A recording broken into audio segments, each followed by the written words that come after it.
I took the job for the free housing. Kleiser 9 might have been a frozen hellhole, but the moment I heard rent-free and galactic stipend, I packed my things so fast I forgot to tell my ex, probably for the best. She hated cold weather and commitment. I only hated one of those. When I landed, everything was coated in white ice dust. Titanium panels cracked from the cold. Even the sun looked like it needed a jacket. But I didn't care. I was getting a roof over my head. That's when they handed me the biopairing file and said, "You're compatible." I thought they meant oxygen levels.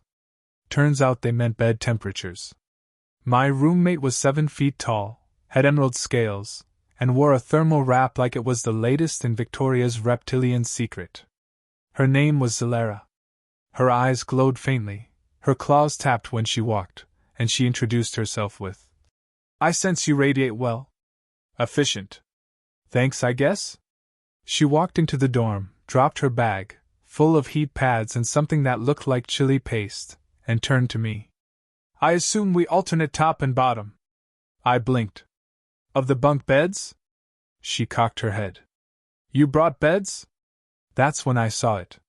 One bed. Giant. Circular. Insultingly fluffy. Like someone tried to redesign a love nest with intergalactic IKEA parts. "I'll sleep on the floor," I muttered. She hissed. Not angrily, more like a judgmental cat. "Do you reject my offer?" "You're what now?" "Warmth exchange. Standard protocol. Species compatibility listed you as high core output, you're a hot one." That wasn't a compliment, but I took it like one. I told her I preferred boundaries. She stared at the strip of tape I used to divide the room and said, "This is ceremonial?" I nodded. She nodded harder. Great. Now I was doing alien rituals by accident. Things escalated fast. Day 2, I adjusted the thermostat because it was 12 degrees. Celsius? Fahrenheit? I don't even know anymore. I just wanted to keep my nipples attached.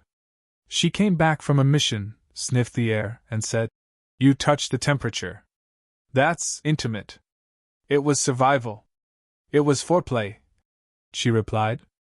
I didn't know whether to laugh or call HR. But there was no HR on Kleiser 9, just the icy silence and one very confident lizard woman who kept looking at me like I was a toaster with abs. That night she started nesting. I woke up to find blankets arranged in spirals, hot stones under the mattress, and something humming softly in the corner. She was laying there, tail twitching, reading a romance novel, written in her language, but the cover showed a human and an alien locked in a steamy hug titled Flesh Furnace, Volcanic Love. Subtle. I went for coffee. She followed. She tried mine, spit it out, and muttered, "Bitter. But grows on tongue. Like you?" That was either an insult or a mating call. The next morning, I found my socks folded and warmed. She said it was a care gesture. I asked her to stop. She stared at me with that same reptilian blankness and said, "You confuse me. Are you playing the resistance game? The make me chase you one? No games. Just basic human boundaries. Boundary play," she whispered. Bold. That night she brought me soup. When I thanked her, she said, "Your voice has begun to soothe me. You're projecting." She raised a brow. "I don't have a projector." That's when I realized I was screwed. Not literally. Not yet. I told her I'd be taking some personal time in the base's sauna to clear my head. Her eyes widened. "You desire heat cleansing? Shared steam chamber? I knew you were close." I wasn't. But now she thought I was. By week's end, I had barricaded my side with furniture, stolen space blankets, and an anti-thermal barrier. She called it the pre-bonding obstacle course. Apparently, her species used challenges to test a mate's resistance to intimacy. I was losing points fast. Then she started singing.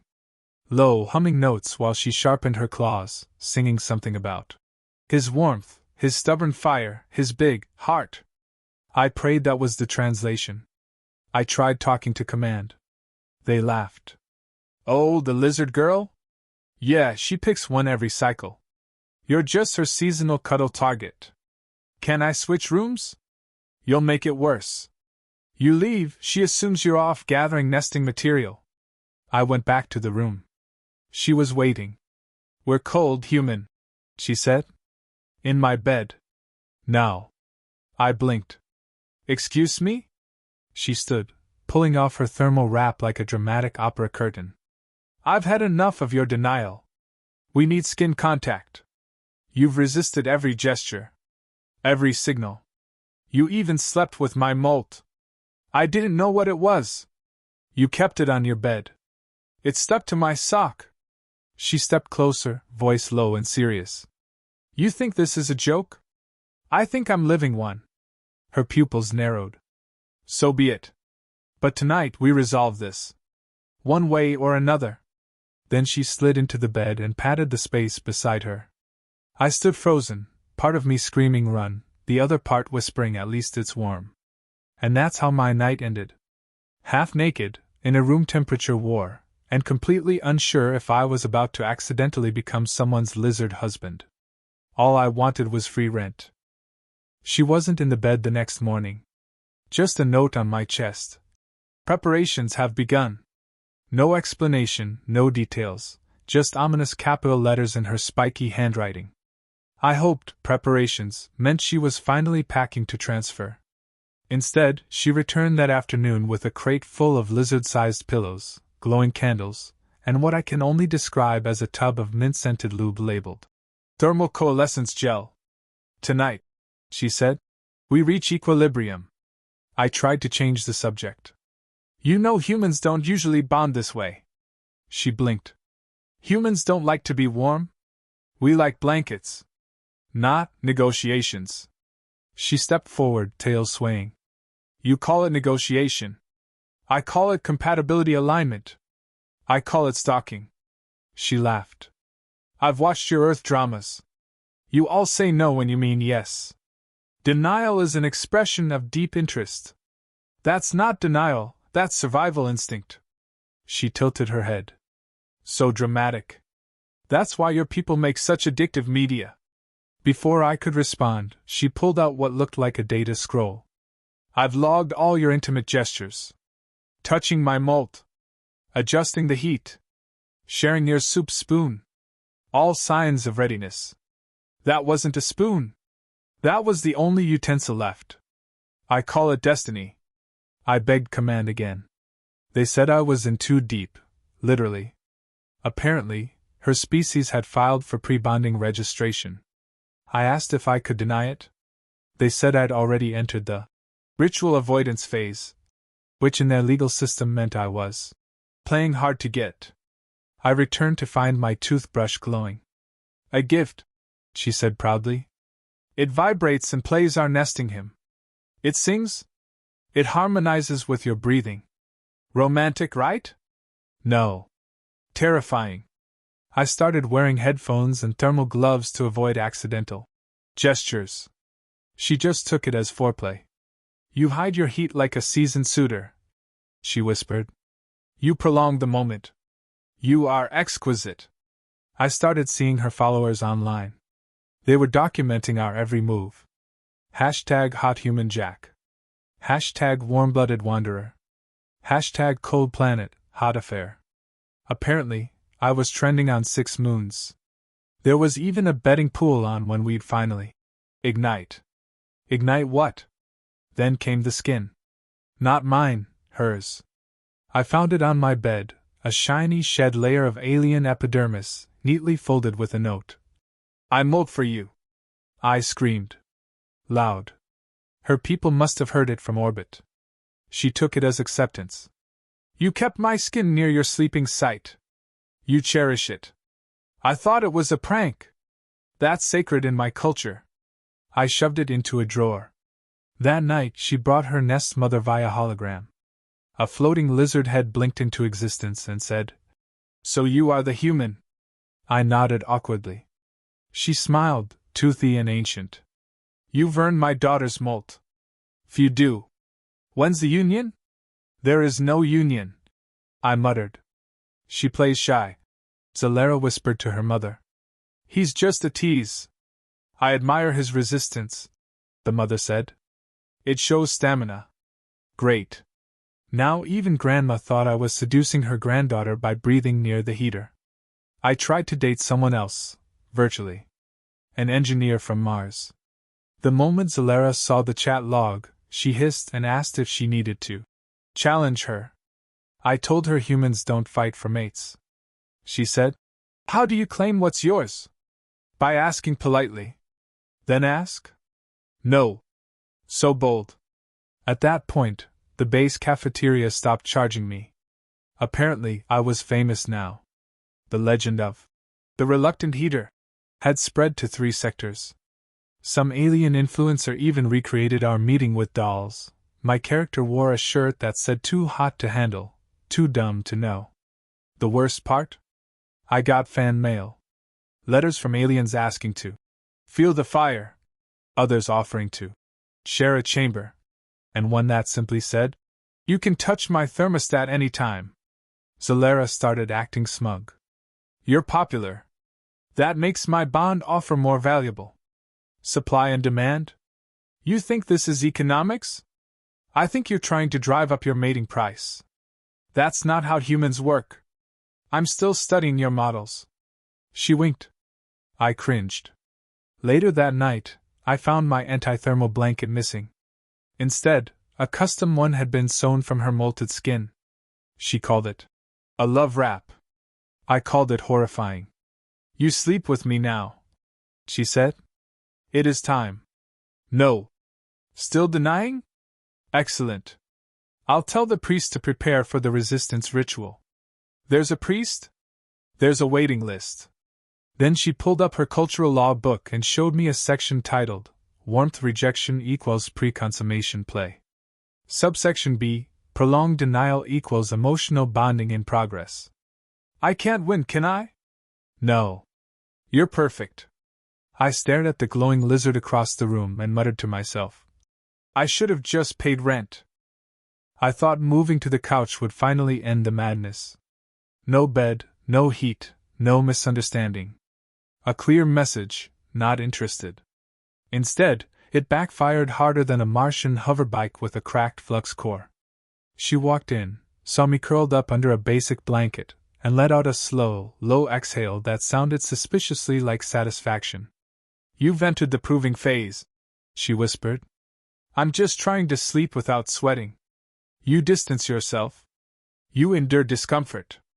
You suffer. For me. This is textbook devotion. It's insomnia, not romance.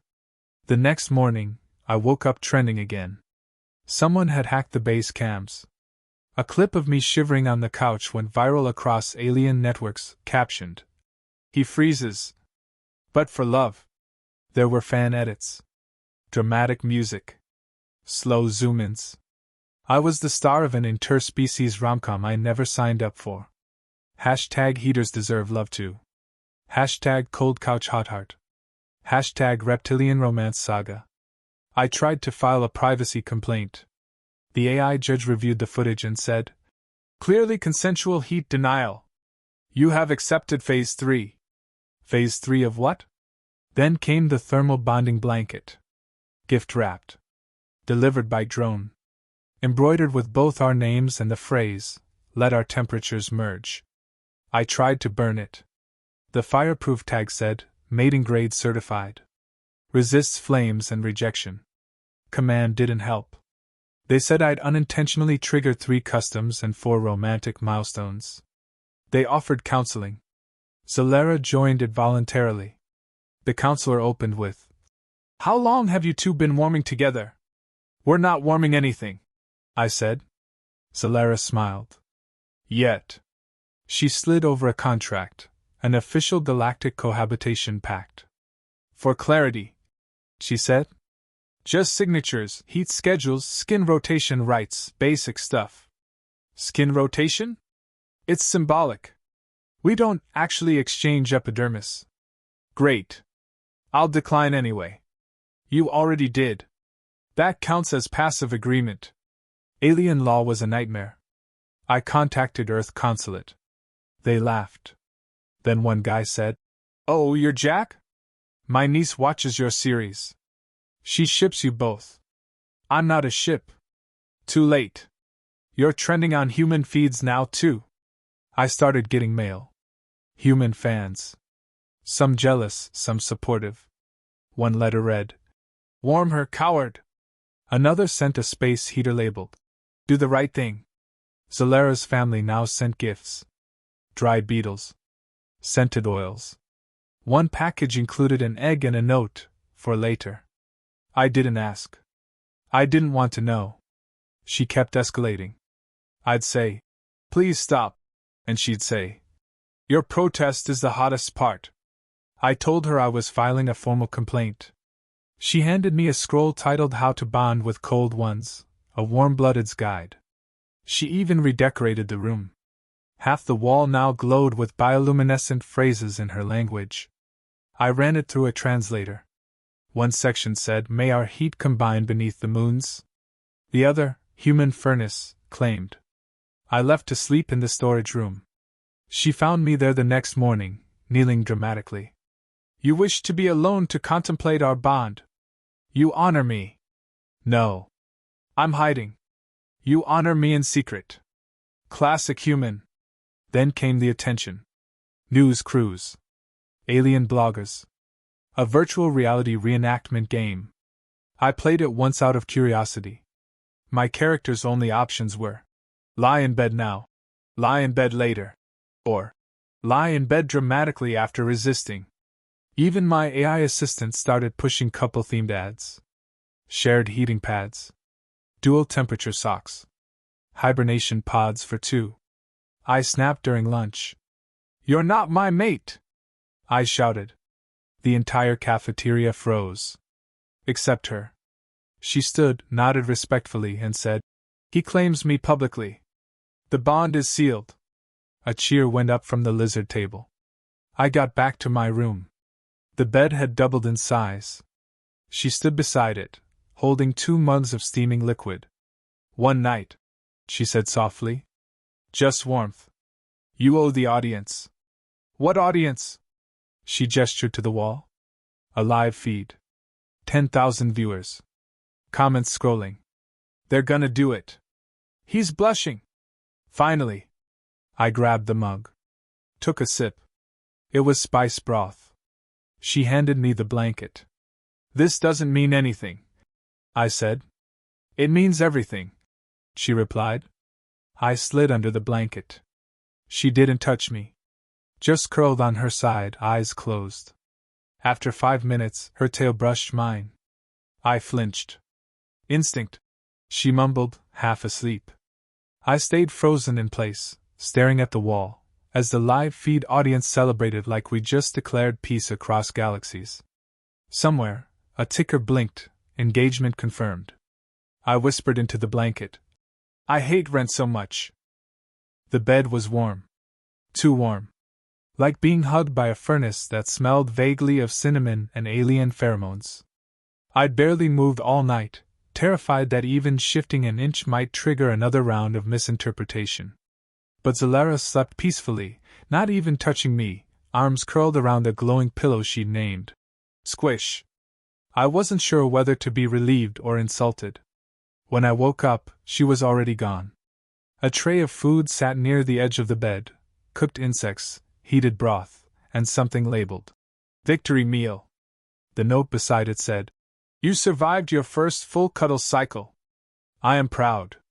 I sat there, drinking the broth and wondering how my life had spiraled into a diplomatic soap opera. I hadn't even kissed anyone in over a year, yet now I had thousands of fans voting on what pajamas I should wear. One poll asked if I should go full heater or stay chill and deny. The base commander called me into his office. He didn't say anything for the first 30 seconds, just looked me up and down and smirked. "You look well rested," he said finally. "I slept under duress." She snored like a sedated rhino. "That's commitment." She drooled lava gel on the sheets. He just nodded. "Good bonding signs."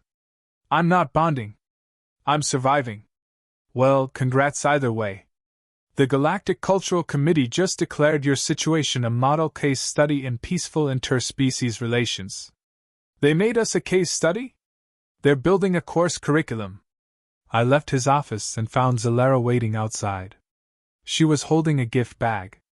For you, she said. I don't want any more eggs. No eggs. This is for your hair. It's thinning. It's not thinning. It's stressed.